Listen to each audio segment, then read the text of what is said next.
Sud Radio, le 10h midi, les médias. Les invités du jour. Les invités du jour, Frédéric Mazella, bonjour. Vous êtes le PDG fondateur de Blablacar. Et Marc Vanhoff, bonjour. Merci d'être avec nous. Alors les noms vous ne diront peut-être pas grand-chose, mais vous allez comprendre pourquoi on les a invités ce matin. Vous êtes patron de la franchise Bistro Régent. Vous êtes donc patron de restaurant. Je vais peut-être donner quelques détails. Vous avez un chiffre d'affaires de 145 millions d'euros, 1500 salariés, entre 1500 et 1800 salariés. Blablacar, c'est un succès dont tout le monde a entendu parler, en particulier ces jours-ci, c'est en période de grève. On vous a invité ce matin parce que ce soir, M6 diffuse une nouvelle émission, Qui veut être mon associé? Vous êtes deux patrons, vous faites partie des patrons qui vont être confrontés à des créateurs d'entreprises, à des gens qui recherchent des investissements. Et c'est Julien Courbet qui présente. C'est une émission, c'est un format japonais de Tigers of Money qui a été créé en 2001 et qui a été décliné déjà dans une trentaine d'autres pays. Et la version française est la 40e du genre. Alors, racontez-nous un petit peu chacun comment vous êtes arrivé dans cette émission. Peut-être on va commencer avec vous, Marc Vanhoff. Écoutez, moi je vais vous donner l'anecdote. J'ai fait de la publicité pour mes restaurants à la télé avec le chef Philippe Etchebest. Ouais. Et un jour, le chef m'a téléphoné, Etchebest, en me disant j'ai des gens qui m'ont téléphoné, ils voulaient les coordonnées de la personne qui sont à côté de vous. Alors il me dit qu'est-ce que je fais, je leur donne ou pas?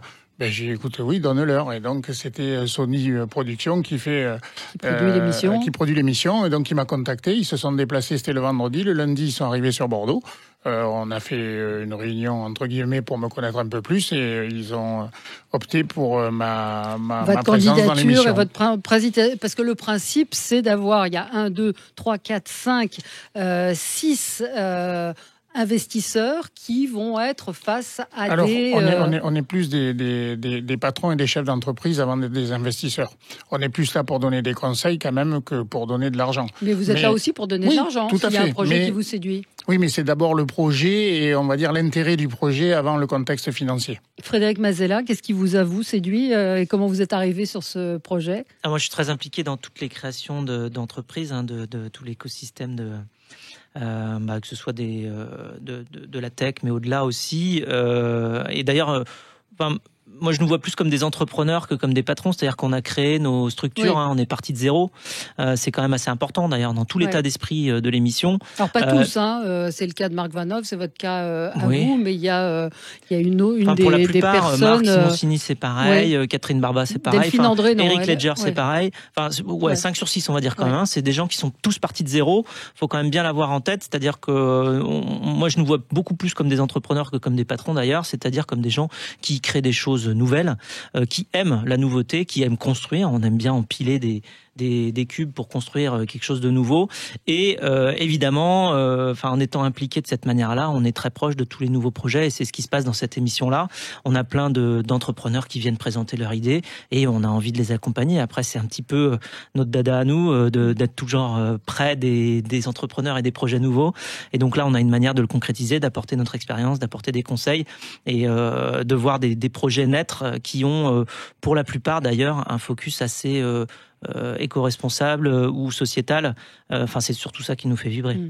Un Français sur 4 a envie d'entreprendre, selon un récent sondage, mais le premier frein, c'est la complexité du cheminement pour arriver à monter son entreprise, et puis le financement, c'est quand même un gros problème, non ? Oui, mais ça fait partie justement des choses qui font que vous avez le mérite de réussir, de créer quelque chose. Si vous arrivez déjà pas à vous dépatouiller de tout ce qui est juridique, administratif et financier, comme je dis toujours, si vous n'arrivez pas à séduire le banquier ou à séduire des associés, vous avez rien à faire dans les affaires. Il faut être clair. Ouais. Et c'est pas une question d'argent. Il n'y a pas besoin d'avoir d'argent. Je pense que tous les entrepreneurs qui sont réunis dans cette émission, en effet, on est presque tous partis de zéro. Et c'est pour ça qu'on peut leur donner des conseils de créateurs d'entreprise. Ouais. On se rapproche plus de ce qu'ils font actuellement, de ce que nous avons fait à une autre période, mais avec les mêmes problématiques. Vous avez été surpris par les différents projets. On ne va pas tout dévoiler parce que je pense que c'est intéressant de voir les créateurs proposer et présenter leurs projets. Moi, j'ai eu le sentiment par moment quand même que c'était un peu ma meilleure invention plus que entreprise. C'est-à-dire que c'est parfois des choses, dans la première émission en tout cas, c'est des choses un peu plus insolites. J'ai pas eu cette impression-là. Ça peut être non, c'est quand même des projets qui ont une viabilité tout court dans notre société, qui sont déjà un peu structurés. Ce ne sont que des projets qui ont déjà des produits existants avec déjà des clients qui ont pu les acheter. Donc après à différents stades, ça peut être certains ont vendu 2 ou 3 exemplaires, d'autres en ont déjà vendu 500 000. Mais on est quand même sur des produits, des produits et des services, tout ce qu'on a vu qui était déjà existant avec des entrepreneurs. Alors parfois qui sont un peu seuls, donc c'est normal, c'est le début du projet, parce que ne pas oublier que créer une société, alors évidemment, c'est beaucoup de liberté, mais c'est aussi beaucoup de solitude. Quand on est entrepreneur, ce qui va de pair avec la liberté, c'est la solitude. C'est-à-dire que il faut tout faire un petit peu tout seul. Il faut prendre beaucoup de conseils. Et nous, on est là pour ça justement aussi, parce qu'on est passé par ces stades-là. Quel est le point commun à tous ces créateurs, Marc Vanhoove ? C'est l'envie de devenir entrepreneur et de faire, on va dire, de tracer son parcours professionnel avec la création de sa propre entreprise. Je pense que c'est ça. Après, il y a ceux qui essayent et qui vont réussir, et puis il y a ceux qui vont essayer et qui malheureusement vont pas réussir. Tout le monde ne peut pas réussir, malheureusement. Vous avez trouvé qu'il y avait des bonnes idées dans tout ce que vous avez vu? Il va y avoir normalement 8 émissions qui sont prévues. 6 ou 8 émissions prévues. Il y a eu une diversité de propositions vraiment importantes. Donc ça, c'est intéressant. Ça va à la fois de l'objet au concept, au conseil, au service. Il y a un petit peu de tout. Tout à fait. Voilà. On va dans le monde sportif. Enfin, on ratisse quand même assez large. Ça touche un petit peu tous les créneaux d'investissement qu'on peut trouver. Et c'est vrai que je trouve que dans l'ensemble, toutes les entreprises qui sont venues se présenter avaient, on va dire, l'intérêt de venir présenter leurs projets. Après, on a suivi ou on n'a pas suivi, mais il y avait un intérêt, et je pense que c'est possibilité de donner la chance à des gens de venir chercher en effet des conseils et des fonds, mais des conseils avant tout. Il y en a qui sont repartis sans les fonds, mais avec des précieux conseils. Donc je pense que ça leur servira à arriver à peut-être décoller et à décrocher justement le financement. On en a envoyé vers les banques directement. Et pourquoi il n'y avait pas de banquier d'ailleurs? Ça ferait peut-être poser la question. C'est pas dans le concept de l'émission. Justement, c'est pas la même chose puisque on en parlait. Le principe de l'émission, c'est véritablement aussi d'offrir l'opportunité à des jeunes entrepreneurs d'accéder à du conseil et du conseil d'entrepreneur. Le titre de l'émission, c'est qui veut être mon associé. Donc il y a une notion de partenariat. Mais un associé, justement, ça va beaucoup plus loin que juste de l'argent. C'est aussi du conseil. Et il n'y a rien de mieux que les conseils de gens qui sont déjà passés par là, qui ont déjà fait les mêmes erreurs. Vous savez, dans la vie, il y a 3 manières de progresser. Soit on progresse pas, à ce moment-là, il n'y a pas grand-chose à faire. Soit on progresse avec ses propres erreurs. Soit on progresse, et là 2 fois plus vite, on passe la seconde, en s'appuyant sur l'expérience des autres. Et à ce moment-là, quand on arrive à faire ça, on progresse beaucoup plus vite, et c'est le but. Et un entrepreneur, son but, c'est de réussir à faire fonctionner son projet. Et donc pour ça, éviter les erreurs que d'autres ont déjà commises, c'est quand même, très très très très bien, parce que ça permet de garantir une meilleure réussite du projet. Faut voir qu'effectivement, créer une société, de toute manière, c'est compliqué. Vous parliez tout à l'heure du fait qu'un Français sur 4 veut créer une société, mais que c'est compliqué. Bah oui, c'est compliqué. Il y a même, je crois que c'est 46% des 18-24 ans qui sont dans cette même logique-là, qui veulent créer une société. Et en fait, c'est compliqué. C'est compliqué parce qu'on est seul face déjà à son projet et face à tout ce qu'il faut faire pour le faire construire. On se rend pas compte quand on est salarié dans une structure de tout ce qui est déjà construit. C'est-à-dire que vous arrivez, il y a déjà une chaise, il y a déjà un bureau. Il y a déjà, il faut partir, il y a déjà des locaux, il y a déjà le loyer de l'endroit est déjà payé. Vous avez déjà des collègues qui savent faire plein de choses, à qui vous pouvez demander plein de choses. Vous pouvez vous appuyer sur toute une structure, sur tout un tas de choses. En fait, quand vous êtes entrepreneur et que vous démarrez, vous n'avez rien. Vous devez tout créer. Mais ce qu'il faut dire par rapport à la question que vous avez posée, pourquoi il n'y a pas de banquier, tout simplement parce que justement on devient vraiment leurs associés quand on prend des participations. Et les banquiers n'ont pas pour principe de s'associer avec les gens. Donc les banquiers n'ont rien à faire dans cette émission. Par contre, nous, en effet, on leur amène notre association avec notre conseil, notre expérience et notre professionnalisme dans certains domaines. Donc nous sommes vraiment associés, et c'est pour ça que l'émission s'appelle Qui veut être mon associé? Vous ne connaissiez pas du tout les projets avant, c'est-à-dire que vous les avez vraiment découverts au moment du tournage? Au dernier moment, la dernière minute même, on peut dire. Mais est-ce que c'est pas compliqué de voir si une société va être viable ou si ça peut fonctionner? C'est-à-dire que vous y allez, vous ne connaissez pas le bilan? Alors moi, personnellement, j'avais dit à ma femme, écoutez, d'habitude, je joue l'être humain, c'est-à-dire l'homme ou la femme. Et là, je lui ai dit, je veux qu'il y ait l'être humain et le produit. Et moi, j'ai investi dans une douzaine d'entreprises, donc je vous cache pas que heureusement que j'ai pas joué que les hommes, parce que sinon j'aurais investi dans 35. Donc il y a eu 60 candidats. Hein. Donc voilà pourquoi, en effet, je trouve qu'il fallait se donner des critères de sélection pour pouvoir pas faire n'importe quoi non plus. Mais on a très bien pu se tromper dans nos investissements, aussi bien moi que les autres. Comme on a très bien pu aussi réussir. On le verra par la suite. Vous le verrez par la suite. Combien de temps ? Dans combien de temps ? Parce que l'émission a été tournée il y a quelques mois. Vous savez déjà ce qui a pu fonctionner. Alors, écoutez, c'est trop jeune pour en parler, mais les choses se mettent en place. Moi, j'ai quelques avancées. Après, on peut pas parler en résultats financiers ou en chiffre d'affaires probant, mais vous les suivez, ceux sur lesquels vous avez investi, écoutez, ça me prend pas mal de temps parce que j'avais pas l'habitude de m'occuper d'autant de choses à côté de mes activités principales et professionnelles habituelles. Donc, ça prend beaucoup de temps et c'est vrai que j'essaye de m'atteler à vraiment les conseiller, les accompagner comme je me suis engagé à le faire, bien sûr, et loin d'être dans un cas que de financement, bien au contraire. D'être vraiment dans l'accompagnement. Et c'est votre argent personnel ou c'est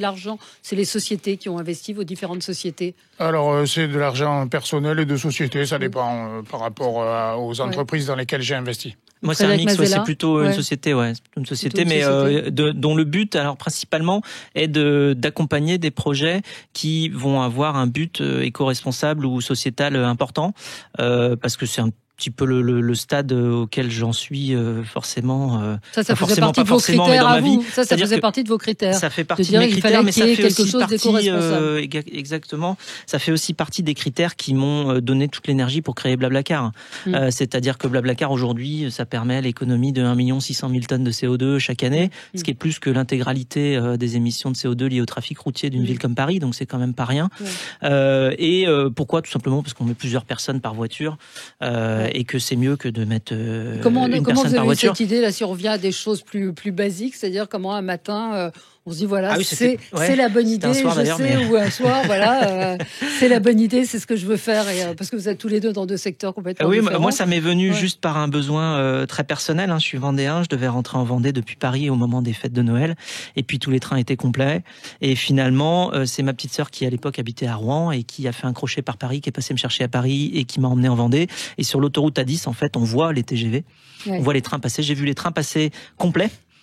Qui doublaient les voitures, donc plein de places pleines, prises, puisque les trains étaient complets, et puis toutes les voitures en même temps totalement vides. Et là, je me suis dit, Eureka, il y a quelque chose à faire. Il faut juste faire en sorte que toutes ces places libres dans les voitures soient disponibles sur un moteur de recherche pour les passagers. Et puis ensuite, on partage les frais. Et puis c'est parti. Et puis Blablacar est né de cette manière-là. Donc puis ça fait 15 ans. C'est une passion depuis 15 ans. C'est beaucoup de travail aussi. C'est ce qu'il faut voir. C'est que on parle d'entrepreneuriat, mais il faut voir ce qu'il y a derrière. Déjà pour arriver à faire un projet et pour qu'il fonctionne, pour avoir la réussite du projet, il faut non seulement avoir une envie, mais une envie incroyable avec une forte ambition. Ça, c'est la moitié du travail.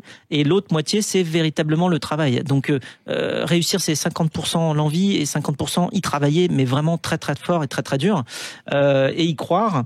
Et donc, du coup, moi, j'ai travaillé plus de 100 heures par semaine pendant 15 ans pour faire en sorte que Blablacar existe. C'est ce qui se passe, c'est aussi la passion qu'on voit. Vous demandiez quel était le point commun entre les entrepreneurs qu'on rencontre. C'est les étoiles dans les yeux, c'est la passion, c'est l'envie d'aller accomplir quelque chose, un projet dans lequel on croit. C'est assez magique parce qu'en plus, ça vient toucher un petit peu tous les secteurs. Quand on est entrepreneur, on devient très très large en appréhension de toutes les disciplines, on va dire professionnelles. Ça va évidemment de la conception du produit ou du service lui-même jusqu'au évidemment service client, puisque vous avez des gens qui vont utiliser votre produit, qui vont faire des retours. Vous avez de la communication, vous avez du financement, évidemment. Vous avez des relations humaines, puisqu'après vous avez une équipe, vous devez gérer tout le monde. C'est extrêmement complet. C'est un immense plaisir d'apprentissage permanent. Mais ça fait 15 ans quand même, et vous êtes aujourd'hui à 17 millions d'utilisateurs en France, que vous me disiez tout à l'heure. 85 millions d'utilisateurs dans le monde, dans 22 pays. Alors, Restorol, Oui, après, moi, ce que je dis toujours, c'est jamais gagné. Celui qui croit que c'est déjà gagné, c'est déjà moitié moitié perdu. Donc, comme dit Frédéric, il faut rester concentré et rester toujours vraiment en veille parce que c'est jamais gagné. Les entreprises, quelles qu'elles soient, que ce soit du commerce ou de la haute entreprise, quel que soit le niveau, c'est jamais gagné. Il y a la concurrence déjà et puis il y a un fil conducteur qu'il faut pas perdre. Les années passent et les choses changent. Donc, il faut toujours rester, on va dire, avant-gardiste. Et qu'est-ce qui fait que vous, par exemple, ça a réussi? Vous avez acheté un premier restaurant en 84, vous en êtes aujourd'hui à 127 restaurants.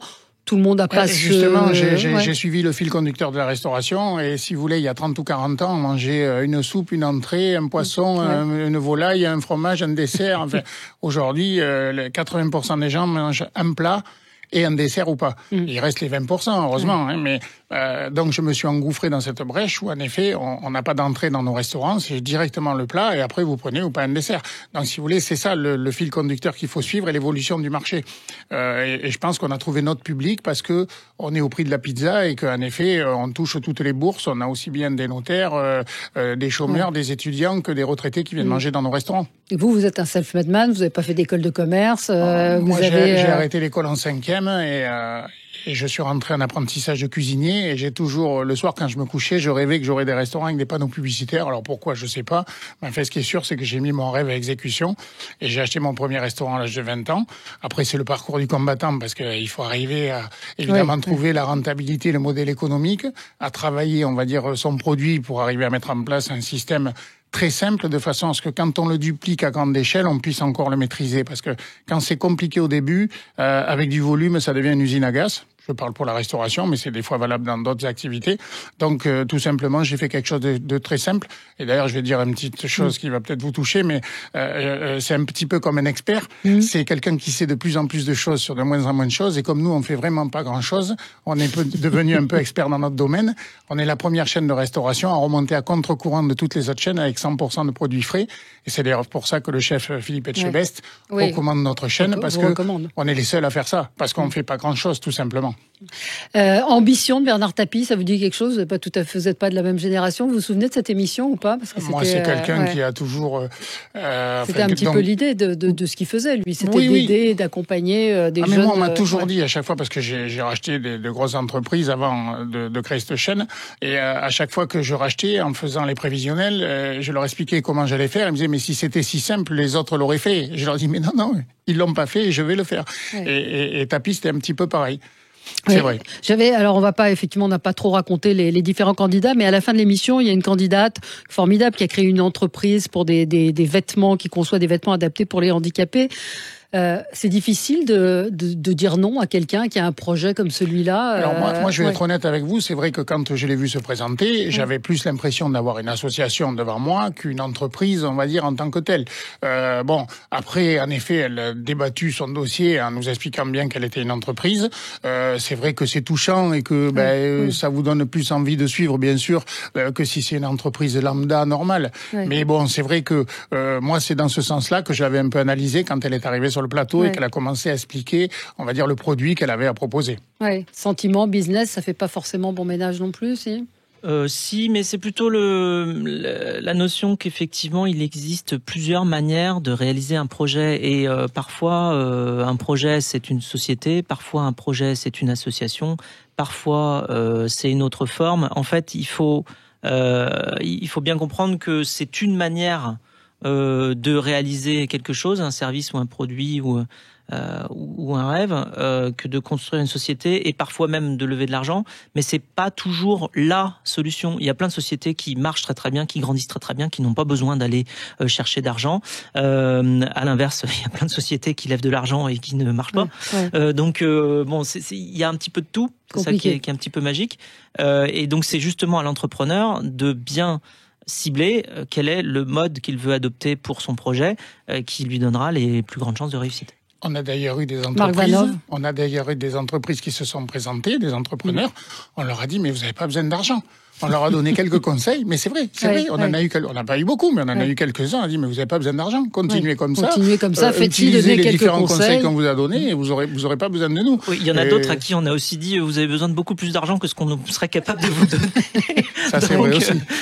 Et vous avez été, est-ce qu'il y a eu dans les projets des choses qui étaient complètement Ah oui, il y a eu des trucs, on peut pas en parler, oui, mais vraiment, on a eu de tout. Et c'est vrai que, honnêtement, il y a eu des choses qui étaient, on va dire, d'ailleurs, on ne sait pas si elles seront diffusées, parce que je pense pas qu'ils vont diffuser les 60 entrepreneurs qui sont venus proposer leurs produits. Je pense qu'il y en a certains qui seront pas diffusés, mais on a vraiment eu de tout, franchement. Ça, c'est clair.